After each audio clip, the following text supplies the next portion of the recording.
Dios le bendiga. Amén. Buenos días. Que el Señor sea con usted, con cada uno de los que nos encontramos en su casa. Bienvenidos a los que han venido tal vez por primera vez o los que nos visitan. Queremos regocijarnos en el Señor y seguir en su presencia. Vamos a abrir nuestras Biblias en el libro de Ezequiel, capítulo 18.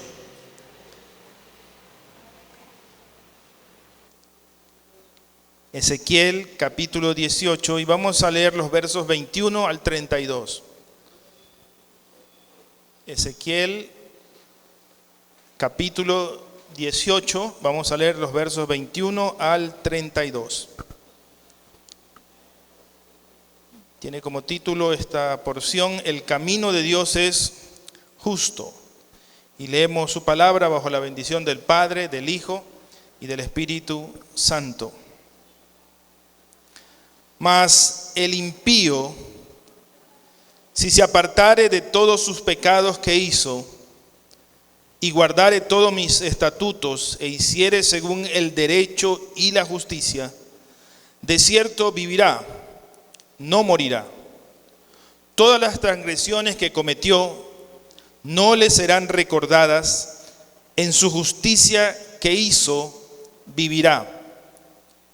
¿Quiero yo la muerte del impío?, dice Yahweh el Señor. No vivirá si se apartare de sus caminos. Mas si el justo se apartare de su justicia y cometiere maldad e hiciere conforme a todas las abominaciones que el impío hizo, vivirá él. Ninguna de las justicias que hizo le serán tenidas en cuenta. Por su rebelión con que prevaricó y por el pecado que cometió, por ello morirá. Y si dijeres: no es recto el camino del Señor, oíd ahora, casa de Israel. ¿No es recto mi camino? ¿No son vuestros caminos torcidos? Apartándose el justo de su justicia y haciendo iniquidad, él morirá por ello, por la iniquidad que hizo morirá. Y apartándose el impío de su impiedad que hizo y haciendo según el derecho y la justicia, hará vivir su alma, porque miró y se apartó de todas sus transgresiones que había cometido. De cierto vivirá, no morirá. Si aún dijere la casa de Israel: no es recto el camino del Señor, ¿no son rectos mis caminos, casa de Israel? Ciertamente vuestros caminos no son rectos. Por tanto, yo os juzgaré a cada uno según sus caminos, oh casa de Israel. Dice Yahweh el Señor: convertíos y apartaos de todas vuestras transgresiones, y no os será la iniquidad causa de ruina. Echad de vosotros todas vuestras transgresiones con que habéis pecado, y haceos un corazón nuevo y un espíritu nuevo. ¿Por qué moriréis, casa de Israel? Porque no quiero la muerte del que muere, dice Yahweh el Señor. Convertíos, pues, y viviréis. Que Dios bendiga su palabra. Hay dos palabras que se repiten con mucho énfasis en este pasaje de Ezequiel y que de alguna manera son parte de este libro que escribe este profeta. La una es derecho y la otra es justicia. Derecho y justicia. Y hoy vamos a hablar del derecho y la justicia de Dios. ¿Y qué tiene que ver esto con nosotros como hijos de Dios? ¿Y qué tiene que ver esto con alguien que todavía no conoce a Dios como su Salvador? El profeta lo llama impío. Impío. Es una palabra compuesta. Pío significa santo. Sin santidad, o que no es santo. En nuestro caso nosotros seríamos píos. ¿Ha escuchado usted ese nombre, Pío? Se lo usa comúnmente en la Iglesia Católica para los papas. Pío XII, Pío XXIII, Pío ni sé cuánto. Pero Pío significa santo. Entonces, vamos a ver esto. acerca del derecho y la justicia de Dios. Hay una pregunta: ¿Dios tiene derechos? ¿Qué le parece? Nosotros escuchamos esa palabra y de pronto se nos viene a la mente que nosotros como ciudadanos de Ecuador tenemos derechos, ¿no, verdad? Tenemos derechos como ciudadanos, tenemos derechos como personas naturales o de pronto como personas jurídicas, pero siempre todo se mueve bajo un marco de derechos o de derecho. Escuchamos esta palabra y también se nos viene a la mente algo que durante algunos años se está repitiendo mucho: los niños tienen derechos, y tienen derecho a ser alimentados, tienen derecho a la educación gratuita, bueno, tienen un sinnúmero de derechos. Y la pregunta es: si todos tenemos derechos, ¿Dios no tiene derechos? Amén, ¿le parece que sí? Sí, Dios tiene derechos. Y yo he enumerado aquí algunos. ¿Cuáles son esos derechos? El primero que se me vino a la mente es que Dios tiene derecho como creador y padre. Porque la primera cosa que ha hecho Dios es crear. En el Génesis lo primero que vemos es que dice la Biblia que Dios creó. Y no solamente es la idea de un Dios creador, de un arquitecto de todo lo que es y existe, sino que también es un Dios como Padre. Dice: hagamos al hombre a nuestra imagen y semejanza. Dios nos ha creado con esa forma, con ese derecho, porque es un derecho de Él como creador y como Padre. Él sustenta toda la creación. Amén. Entonces ese es el primer derecho que yo entiendo que tiene Dios, creador y padre. Tiene derecho también a establecer su ley. Y esto es interesante porque para poder regular la vida de todo país, de toda provincia, de toda ciudad, de todo grupo, se necesitan leyes. Si no, ¿qué ocurriría? Sería un desastre, sería un desorden, todo sería un caos. Cada quien hiciera lo que le diera en gana. Pregunto, ¿a veces nosotros nos topamos con ese caos, con ese desorden? Sí, desde el momento en que usted se come un helado y bota el palillo de helado en la acera, usted ya está siendo desordenado. Y hay una ley que regula en los municipios que no debe hacer eso, porque el carro recolector pasa tal día a tal hora por su casa y usted tiene que tener la basura lista para poder llevarla. Dios estableció leyes. No solamente leyes universales para el universo. Si usted se da cuenta que cuando crea Dios el mundo, Él le da todo un orden. Incluso en cómo Él crea, tiene un orden, una ley física. La tierra funciona con eso. ¿Usted ha escuchado la famosa ley de la gravedad? ¿Sí ha escuchado eso?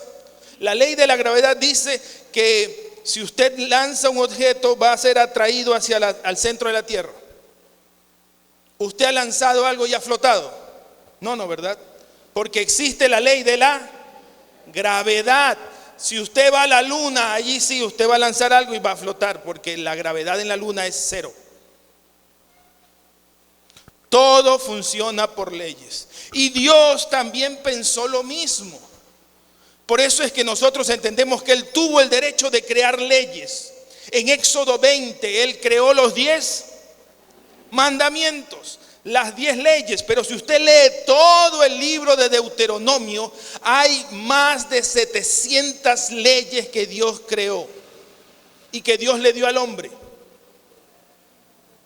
Leyes sanitarias, leyes para el santuario, leyes para el sacerdote, leyes para los muertos, leyes para los leprosos, leyes para todo. Ese es su derecho, lo que nosotros llamamos el gran legislador. Él creó la ley y Él impuso la ley de alguna manera, si queremos decirlo así, para que nosotros podamos vivir tranquilos y en paz. Hay gente que no conoce la ley de Dios, pero nosotros estamos aquí para decirles que hay una ley divina que tiene que el hombre seguir. Amén. Ese es su derecho. ¿Qué otro derecho tiene? Dios tiene derecho a demandar obediencia. Muchos seres humanos dicen, ¿por qué yo tengo que obedecerle a Dios? Algunos le llaman cambiar de religión. ¿Por qué me tengo que cambiar de religión? No es religión.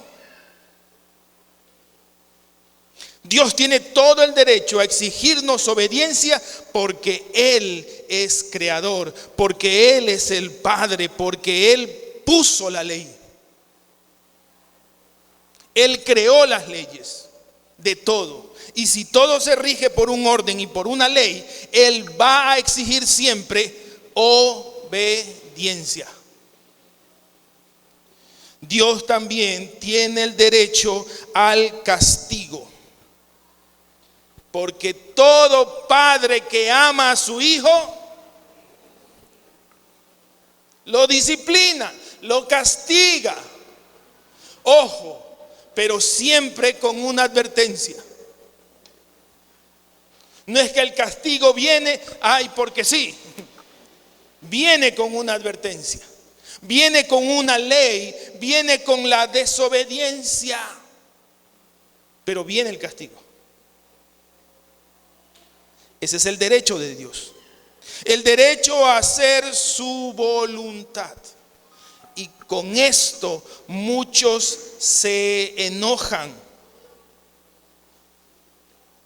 Porque dicen, no, pues si Dios me dio libre albedrío, ¿por qué Él se tiene que meter conmigo?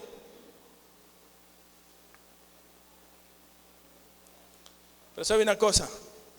Nosotros no podemos irnos en contra de su voluntad.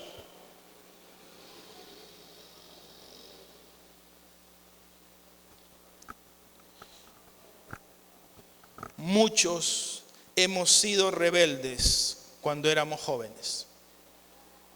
¿Por qué? Porque queríamos irnos en contra de la voluntad de nuestros padres. Y cuestionamos, ¿por qué me manda?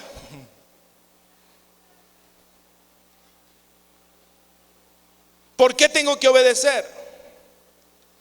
Y la peor de todas es, ¿por qué Él tiene el poder?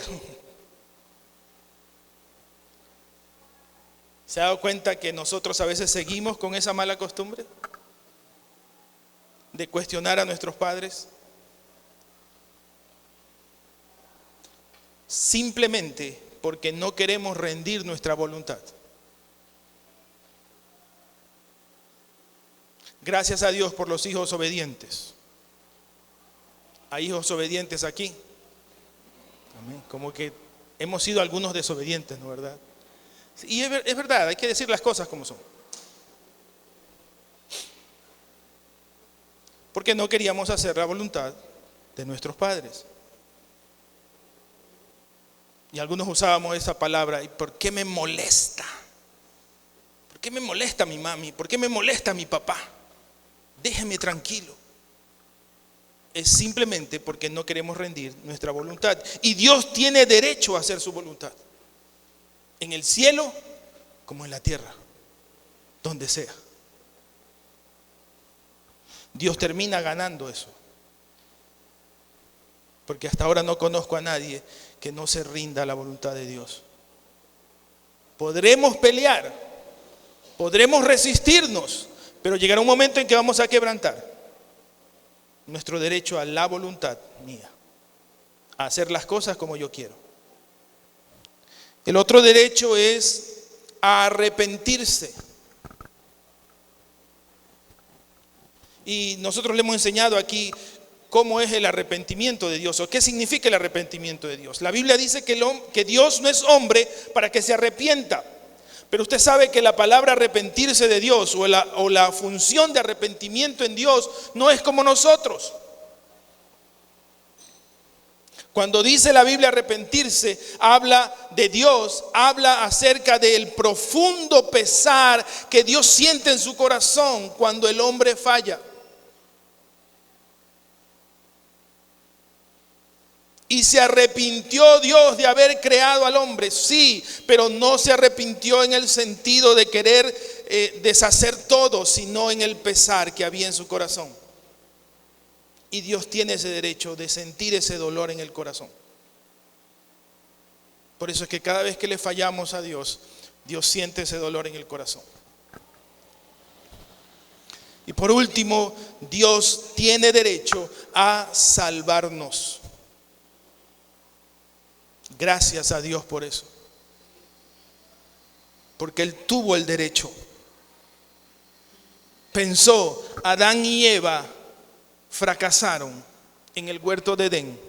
Tengo algo que hacer y voy a proveerles la salvación. Dios tiene ese derecho. Y el famoso versículo de Juan 3:16 lo dice muy bien. Porque de tal manera amó Dios al mundo, que ha dado a su Hijo unigénito, para que todo aquel que en Él crea no se pierda, mas tenga vida eterna. Dios tuvo el derecho de salvarnos y lo ejerció a través de su propio Hijo. Si nosotros queremos resumir esto, Dios tiene todos los derechos. Dios tiene todos los derechos. Recuerdo que los libros, por ejemplo, que escribe un escritor, tienen un derecho. ¿Sabía que se llama el derecho del autor? Una canción que hace un compositor tiene un derecho de autor. Y nadie puede copiar palabras. Nadie puede tomar parte de la canción o una pintura o algo que tiene un derecho, porque pertenece ¿a quién? Al autor. Usted puede hacer cosas parecidas, pero no puede hacer lo mismo porque tiene un derecho. Asimismo, Dios es el que tiene todos los derechos. Y si Él tiene todos los derechos, ¿cómo usted va a ponerse a discutir con Dios? ¿No le parece que es ilógico? Porque Él termina teniendo todos los derechos. Nosotros no. Hay otra palabra que se repite en este texto y a lo largo de Ezequiel. Es la palabra justicia. ¿Ha escuchado usted esta frase? Justicia para todos. En la frase, en una de las frases de la Constitución de Norteamérica, del juramento, perdón, el juramento que se le hace a toda persona que adquiere la ciudadanía norteamericana, hacen recitar esto: justicia para todos y justicia para todos. Los americanos, los norteamericanos, se precian mucho de eso, de que ellos ejercen o garantizan a todo ciudadano norteamericano que va a tener justicia y que todos van a tener justicia, sea quien sea.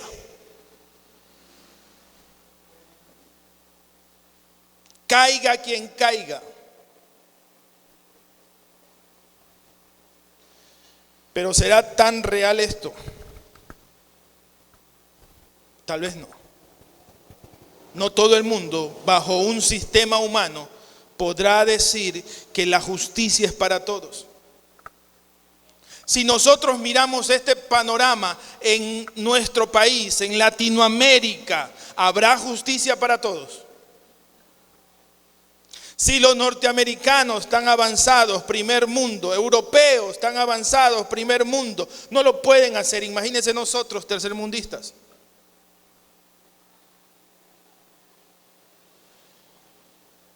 Justicia para todos.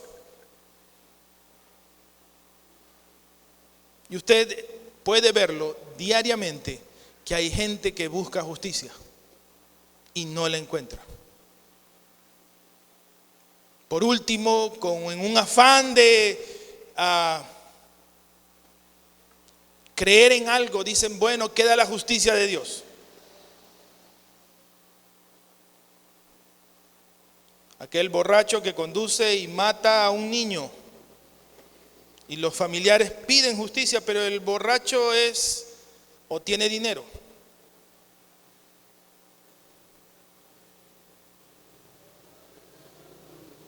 Sale libre de la cárcel y esa familia clama por justicia. Justicia para todos.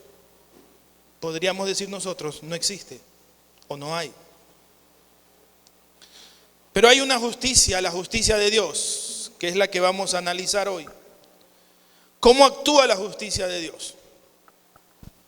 Vamos a volver al texto que leímos al principio, Ezequiel 18, 21. Mas el impío, si se apartare de todos sus pecados que hizo y guardare todos mis estatutos e hiciere según el derecho y la justicia, de cierto vivirá, no morirá. Todas las transgresiones que cometió no le serán recordadas, en su justicia que hizo vivirá. Quiero yo la muerte del impío, dice Yahweh el Señor, no vivirá si se arrepintiere, si se apartare de sus caminos. La justicia de Dios actúa para dos clases de personas. La primera que menciona son los impíos. Ya dijimos que era un impío. Y bajo el contexto judío, un impío no era solamente alguien que hacía maldades, era alguien que no pertenecía al pueblo de Dios. ¿Sí? Es casi como nosotros, que decimos nosotros somos evangélicos y el que no es evangélico es mundano. Ese es el contexto que nosotros tenemos. ¿Y qué dice aquí? ¿Cómo actúa la justicia de Dios? Primero, para el impío o malvado, una versión de la Biblia usa este término, malvados. Dice en primer lugar que Dios da nuevas oportunidades. Y esta palabra la hemos estado escuchando desde hace un par de meses cuando tuvimos la vigilia. ¿Se acuerda? El Rosh Hashanah, ¿se acuerda? Un nuevo comienzo. Dios siempre da nuevos comienzos. Dios siempre da nuevas oportunidades. Eso es la justicia de Dios. Porque fuera muy fácil. Pecaste, te moriste. ¿No, verdad? Sería más fácil. Incluso para Dios sería más fácil. Todo el que peca, que se muera. Pero no funciona así. Tal vez nosotros pensáramos esa idea maquiavélica. Todo el que peca, que se muera. No, vemos a un borracho que sigue emborrachándose en la esquina. Y no se muere el bandido. Ni con COVID. Pero es la justicia de Dios. Así funciona la justicia de Dios, porque Dios da una nueva oportunidad a esa persona. Segundo, Dios siempre es justo.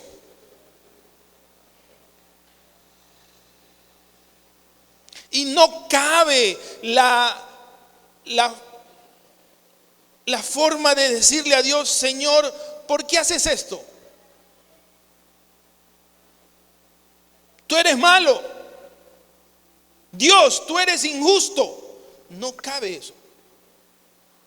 Porque Dios es todo justicia.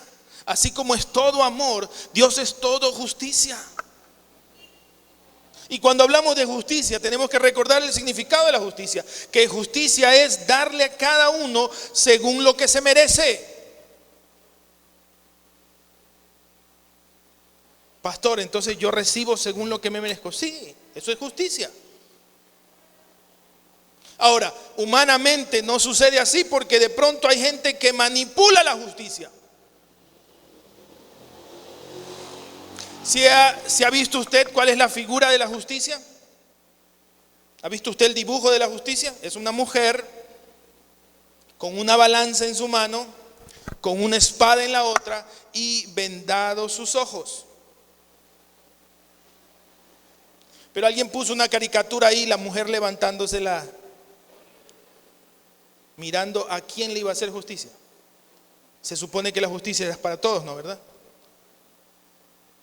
Pero de vez en cuando dicen que la justicia se levanta los ojos para ver a quién está favoreciendo. Y ahí hay un error. Pero en Dios no hay errores, porque Dios es justo y Dios le da a cada uno lo que se merece. Tercero, no se acuerda de tu pasado. Quiero hacer un paréntesis aquí. El 19 de diciembre vamos a tener el Bethel Fest y hemos tomado, queremos lanzar una publicidad allí. No sé si algunos se acuerdan de esta película Volver al Futuro. Habla la historia de un muchacho que en una máquina, en un carro que se hace una máquina del tiempo, vuelve al futuro, va al pasado, etc. Pero lo que me animó a usar esta publicidad es para recordarle a usted que más que pasado, nosotros tenemos un futuro. Y eso lo vamos a celebrar en diciembre. Así que le animo a que usted se meta en esta idea que hemos tenido para poder compartir juntos como iglesia, y también en el Parque Central, o ¿cómo se llama el parque de acá? 2 de mayo, podamos celebrar a la iglesia y también a la comunidad, con todos los ministerios. Pero qué interesante que cuando Dios actúa en justicia, no se acuerda de tu pasado. Hay un texto bíblico que dice que Él se olvida de lo que hicimos, se olvida de nuestro pecado, se olvida de nuestro pasado, para que eso no afecte la relación con Dios. En cuarto lugar, Dios no quiere que nadie muera, sino que cambie. Hay un capítulo que está estrechamente relacionado con estos textos que hemos leído. Mire conmigo en Ezequiel 33, versículo 11. Diles, vivo yo, dice Yahweh el Señor, que no quiero la muerte del impío, sino que se vuelva el impío de su camino y viva. Volveos de vuestros malos caminos. ¿Por qué moriréis, oh casa de Israel? Dios no quiere la muerte de nadie.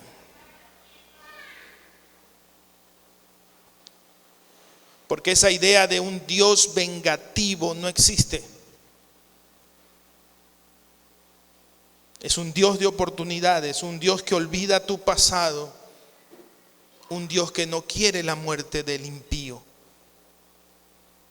Dios quiere que todos procedamos al arrepentimiento. Versículos 27 y 28 de Ezequiel 18 dice, apartándose el justo, 27 y 28, y apartándose el impío de su impiedad que hizo, y haciendo según el derecho y la justicia, hará vivir su alma, porque miró y se apartó de todas sus transgresiones que había cometido, de cierto vivirá, no morirá. ¿Qué hace el impío? Hace volver a Dios. ¿Pero por qué? Por una razón. Dice aquí, Él actúa según el derecho y la justicia. ¿El derecho y la justicia de quién? ¿El derecho y la justicia de quién? El derecho y la justicia de Dios. ¿Se acuerda que dijimos que Dios tiene derechos y que Dios es justo? Entonces, el que vive bajo el derecho y la justicia de Dios tiene una oportunidad y va a vivir, no va a morir. Por último, la justicia de Dios para el malvado actúa para que éste se aparte de lo malo. Mire qué interesante. ese término apartarse debería ser para apartarnos del pecado, no apartarnos de Dios, no apartarnos de la iglesia. Un hijo de Dios nunca vive apartado de Dios. Vive apartado del pecado. Vive apartado de la impiedad. Vive apartado de la injusticia. Ahora vamos a ver la otra parte de la moneda. ¿Cómo actúa la justicia de Dios para el justo? Vamos a leer de Ezequiel 18, los versos 24 al 26. Mire, al impío se le dice apártate del mal, y si te apartas vas a vivir. Pero ¿qué se le dice al justo? ¿Qué se le dice al creyente? ¿Cómo actúa la justicia de Dios para el creyente? Y aquí hay algo interesante, porque se divide esto en dos, en el impío y el justo. Verso 24. Mas si el justo se apartare de su justicia y cometiere maldad e hiciere conforme a todas las abominaciones que el impío hizo, ¿vivirá él? Ninguna de las justicias que hizo le serán tenidas en cuenta, porque su rebelión con que prevaricó y por el pecado que cometió, por ello morirá. Y si dijere, no es recto el camino del Señor, oíd ahora, casa de Israel, ¿no es recto mi camino? ¿No son vuestros caminos torcidos? Apartándose el justo de su justicia y haciendo iniquidad, él morirá por ello. Por la iniquidad que hizo, morirá. Dígale al que está a su lado, pon las barbas al remojo. Dígale, pon las barbas al remojo. Mire, Dios le dice al impío, en mi justicia voy a olvidarme tu pasado. Si tú te conviertes, yo te voy a dar vida, no vas a morir. Pero al justo, a nosotros, los creyentes, ¿qué nos dice? Espérate un momentito. Tú ya conoces la verdad. Tú ya eres un hijo de Dios. Si te apartas, si pecas como los impíos, vas a morir.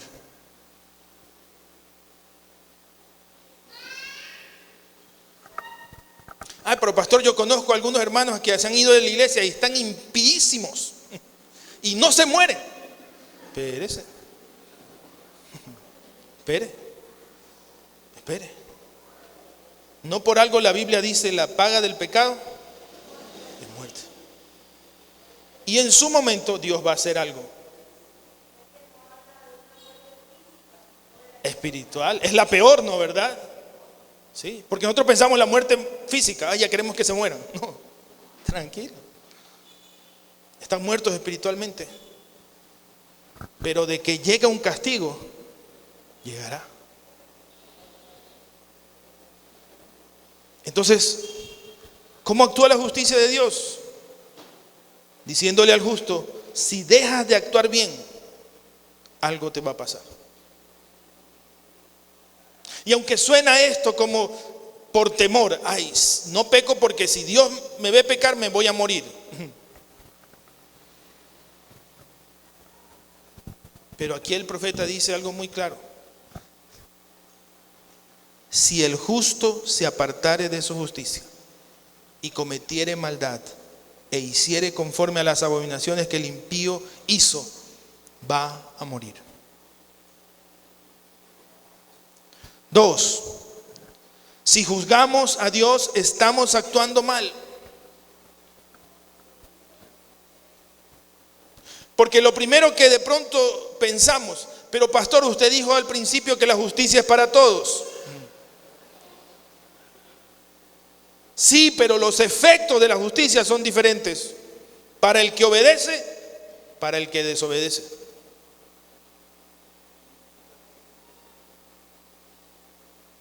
Si usted desobedecía a su mamá, no venía el chancletazo, no venía el latigazo, no venía el peludo. Pero si usted obedecía, El peludo se quedaba ahí A propósito, esta semana pasada estuvimos en la librería, una librería cristiana con Samuel, y nos dimos cuenta que en una sección habían unos palos largos. ¿Qué serán esos palos largos? Y tenían escrito: instruye al niño en su camino. Literal, o sea, no era mentira, unos palos largos, ¿no es verdad, Samuel? Entonces, hay que comprar uno.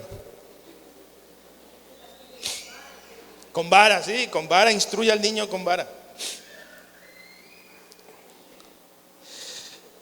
¿Cómo actúa la justicia de Dios? Actúa cuando dejamos lo bueno.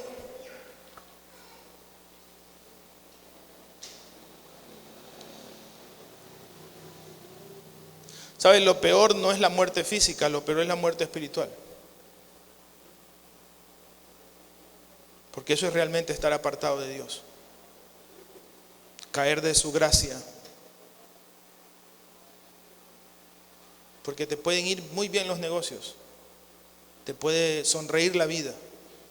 Te puede ir muy bien económicamente, pero si no tienes la gracia de Dios contigo, estás muerto. Esa es la justicia de Dios. En el capítulo 31 se usa una palabra que de pronto usted la ha escuchado: atalaya. ¿Ha escuchado usted esta palabra? Ah, sí, pastor, los testigos de Jehová. No tiene nada que ver con ellos. Capítulo 33 de Ezequiel, del 1 al 5, nos dice: vino a mí palabra de Jehová diciendo: hijo de hombre, habla a los hijos de tu pueblo y diles: cuando trajere yo espada sobre la tierra, y el pueblo de la tierra tomare un hombre de su territorio y lo pusiere por atalaya, y él viere venir la espada sobre la tierra, y tocare trompeta y avisare al pueblo, cualquiera que oyere el sonido de la trompeta y no se apercibiere, y viniendo la espada lo hiriere, su sangre será sobre su cabeza. El sonido de la trompeta oyó y no se apercibió, su sangre será sobre él, mas el que se apercibiere librará su vida. Escuche bien esto. ¿Cómo actúa la justicia de Dios para con nosotros, los hijos suyos? Es un encargo que Dios nos ha dado a todos sus hijos, que seamos atalayas. Para demostrar la justicia de Dios, Dios le dice a Ezequiel: habla al pueblo y dile: ustedes son atalayas. No es una revista, es usted, soy yo. ¿Y qué hace el atalaya? Dice que cuando ve venir la espada, el castigo, porque la figura de espada siempre va a ser castigo, acuérdese. Cuando la Biblia usa la palabra espada, también la usa en el sentido de castigo. Cuando vieras venir la espada, el atalaya tocará trompeta y avisará.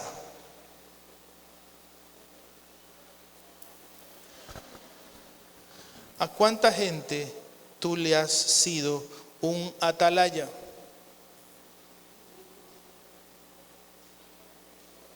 ¿A cuánta gente tú le has dicho: sabes qué? Viene la espada,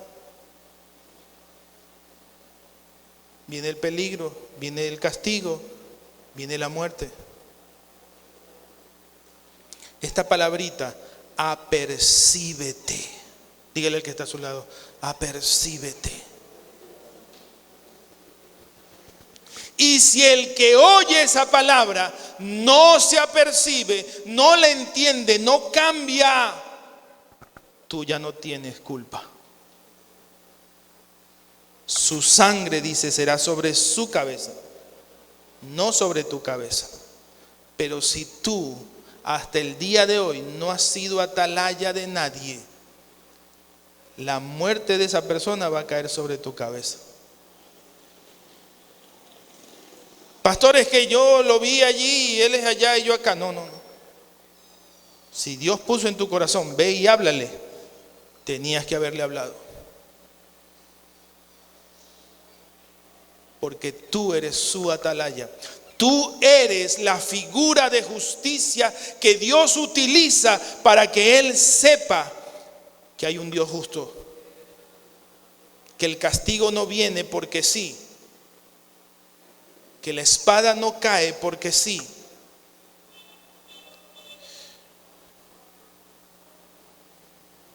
Dios nos ha encargado ser atalayas para que la gente sepa que Dios es justo. Los versos 6 al 9 dicen lo siguiente, capítulo 33. Pero si el atalaya viere venir la espada y no tocare la trompeta, y el pueblo no se apercibiere, y viniendo la espada hiriere de él a alguno, este fue tomado por causa de su pecado. Pero demandaré su sangre de mano del atalaya. A ti pues, hijo de hombre, te he puesto por atalaya a la casa de Israel. Y oirás la palabra de mi boca y la amonestarás de mi parte. Cuando yo dijere al impío, impío, de cierto morirá. Si tú no hablares para que se guarde el impío de su camino, el impío morirá por su pecado. Pero su sangre yo la demandaré de tu mano. Y si tú avisares al impío de su camino para que se aparte de él, y él no se apartare de su camino, él morirá por su pecado. Pero tú libraste tu vida. Tú libraste tu vida. ¿Se da cuenta? Hay una amonestación para ambos, para el atalaya y para el impío. Al atalaya le toca tocar la trompeta y avisar. Al impío le toca apercibirse, arrepentirse. Al atalaya le toca amonestar. Al impío le toca escuchar la amonestación y cambiar. Si el impío no se apercibiere, no cambiare, ya no es problema tuyo, porque tú cumpliste tu función de atalaya de justicia. Esos somos nosotros, atalayas de justicia. Para que el que oiga la trompeta, oiga el clamor, oiga la palabra de Dios, cambie, se arrepienta. Y si no lo quiere hacer, su propia sangre será sobre su cabeza. Pero ya tú no tendrás culpa, porque tú ya se lo advertiste. Tú ya pusiste sobre él un letrero de no pasar. Y él está pasando. Tú cumpliste tu función. En el versículo 30, volvamos a Ezequiel 18. Dice, por tanto yo juzgaré a cada uno según sus caminos, oh casa de Israel, dice Yahweh el Señor. Convertíos y apartaos de todas vuestras transgresiones, y no os será la iniquidad causa de ruina. Dios nos juzga. Amén. ¿Sí?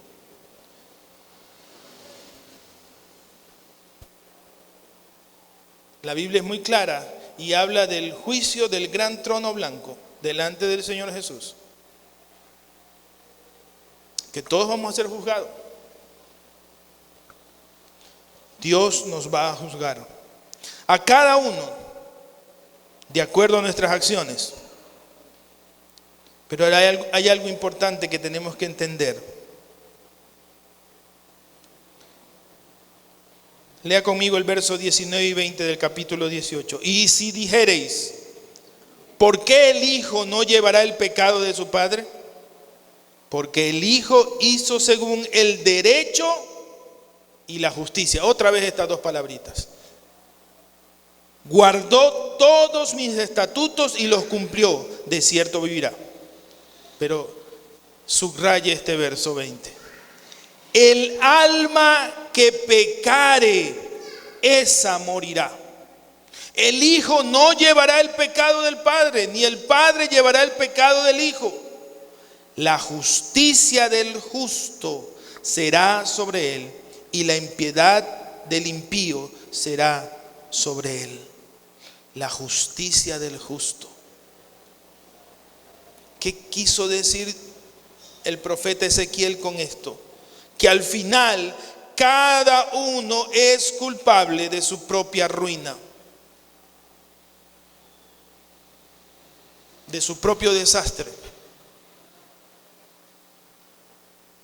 Porque todo lo que el hombre siembra, eso cosecha. No es la cosecha de papá, no es la cosecha de mamá, es tu cosecha. No les vas a echar la culpa a tus padres, ni los padres le vamos a echar la culpa a nuestros hijos. Por el pecado de ellos nosotros estamos así, o por mis pecados él está así. No, cada uno rendirá cuentas a Dios por su pecado. Y por eso sabremos el estado de nuestra vida. Deuteronomio 24:16, otro texto que habla sobre esta idea. 24:16. Los padres no morirán por los hijos, ni los hijos por los padres. Cada uno morirá por su pecado.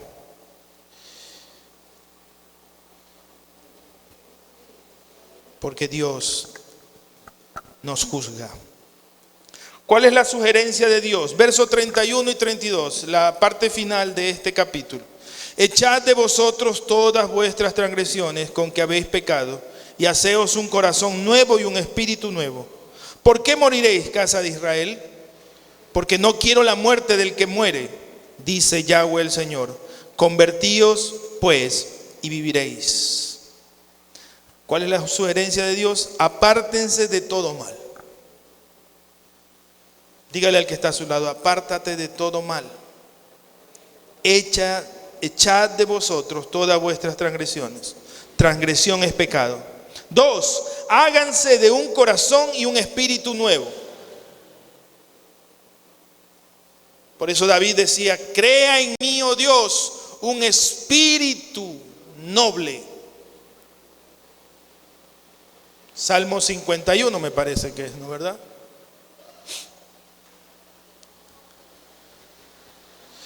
Y aquí una pregunta interesante. Y es, ¿cómo se llama esto? Cuando se repite una frase. Dice, no quiero la muerte del que muere. Quiero la vida del que vive. Es como que dijéramos. No quiero la muerte del que muere. Dios no quiere que nadie perezca, sino que todos procedan al arrepentimiento. Esa es finalmente el derecho y la justicia de Dios. Y en Ezequiel 33, que es el pasaje paralelo, el verso 14 dice lo siguiente: y cuando yo dijere al impío, de cierto morirás, y si él se convirtiere de su pecado, e hiciere según el derecho y la justicia, verso 16, no se le recordará ninguno de sus pecados que había cometido, hizo según el derecho y la justicia, vivirá ciertamente. Y el versículo 19 dice, y cuando el impío se apartare de su impiedad, e hiciere según el derecho y la justicia, vivirá por ellos. Hacer el derecho y la justicia de Dios. Eso es lo que finalmente nos toca a nosotros. Le toca a aquel que no conoce a Dios. La Biblia dice finalmente que nosotros vivimos por fe. En Hebreos 10:38 dice que el justo vivirá por fe. Pero en el capítulo 11, cuando habla de los héroes de la fe, el versículo 7 dice algo interesante. Por la fe Noé, cuando fue advertido por Dios acerca de cosas que aún no se veían, con temor preparó el arca en que su casa se salvase, y por esa fe condenó al mundo. Y escuche esto, y fue hecho heredero de la justicia que viene por la fe.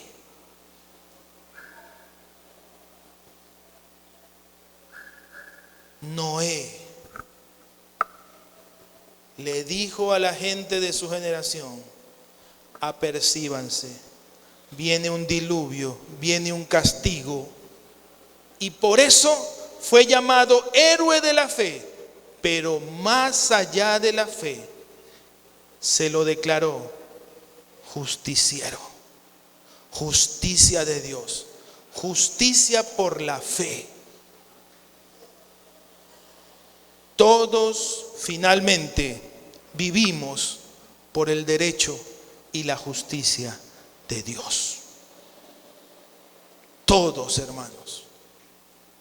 Si usted no quiere vivir bajo el derecho y la justicia de Dios, rebélese, siga pecando, desapercíbase, aunque escuche la trompeta, aunque escuche la palabra o aunque lo amonesten, usted siga como está.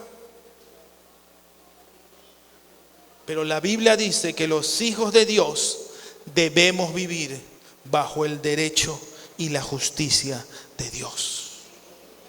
Nos debemos convertir en Noés modernos para avisarle a la gente que viene un diluvio, que viene un castigo y que tenemos que estar apercibidos. Si ya experimentamos un pedacito de lo que fue esta pandemia, dígale al que está a su lado: prepárate para lo que viene. Dígale, prepárate para lo que viene. Porque si tú estás en el derecho y la justicia de Dios, ningún mal tocará tu morada. Porque estás viviendo bajo el derecho y la justicia de Dios. Y Dios tiene todos los derechos, Dios tiene toda la justicia de su parte. Y yo quiero estar de parte de Él, no de parte del mundo, no de parte del diablo, no de parte de la carne, de parte de Dios. Cierre sus ojos, por favor. Padre, en el nombre de Jesús,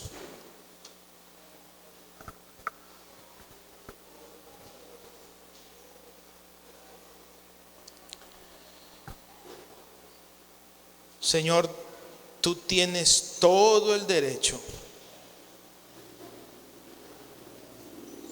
si así lo quieres, de destruir media humanidad. Tienes todo el derecho. Con virus, con COVID, con terremotos, con guerras, con lo que sea. Tú tienes todo el derecho, Señor. Pero también, Señor, creemos que tú eres un Dios justo y verdadero, que nos has dado una nueva oportunidad para estar aquí presentes, para escuchar tu palabra y para ser desafiados como Noé, para decirle al mundo que hay un arca de salvación que se está construyendo. Y esa arca de salvación se llama Jesucristo. Que la gente necesita entender que todos los derechos humanos se rinden ante Dios. Que no hay derecho alguno que por ser creación de Dios o por ser la corona de la creación de Dios, creamos que estamos más allá de Dios. Sino que hoy digamos: Señor, renuncio a mis derechos, renuncio a mi prerrogativa, renuncio a mi comodidad, renuncio a mis deleites, a mis ventajas. Te entrego todo a ti. Tú tienes todo el derecho y tú tienes toda la justicia. Señor, prepáranos como atalayas. Prepara nuestras trompetas. Prepara tu palabra en nuestros corazones, para que en tu justicia le digamos a todo aquel que necesita escuchar que no solamente viene un castigo, que no solamente viene un terremoto, que no solamente viene una peste mayor, sino que hay una salvación. Que nadie morirá por el pecado del de al lado, sino que cada uno será responsable de su pecado y su conducta. Pero que hoy nosotros estamos diciéndole al mundo: apercíbanse, que hay un pasado que podemos dejar atrás, del cual Dios nunca se va a acordar, porque hay un futuro frente a nosotros en Cristo Jesús. Dígale al Señor en este día: Señor, como dice Ezequiel, quiero moverme bajo tu derecho y bajo tu justicia, para que tu derecho y tu justicia sean favorables para mí y sean favorables para aquellos a los cuales yo les voy a decir que ya no hay tiempo, que ahora es el momento, que corran ante el trono del derecho y la justicia de Dios, que se arrepientan, se aperciban de su pecado. Señor, gracias por darme esta oportunidad, desafiarme, levantarme. Voy a tomar la trompeta, la palabra de Dios, y voy a sonarla para que todo aquel que la escuche cambie de camino. En el nombre de Jesús. Y toda la casa Betel dice amén y amén. Dele un fuerte aplauso al Señor.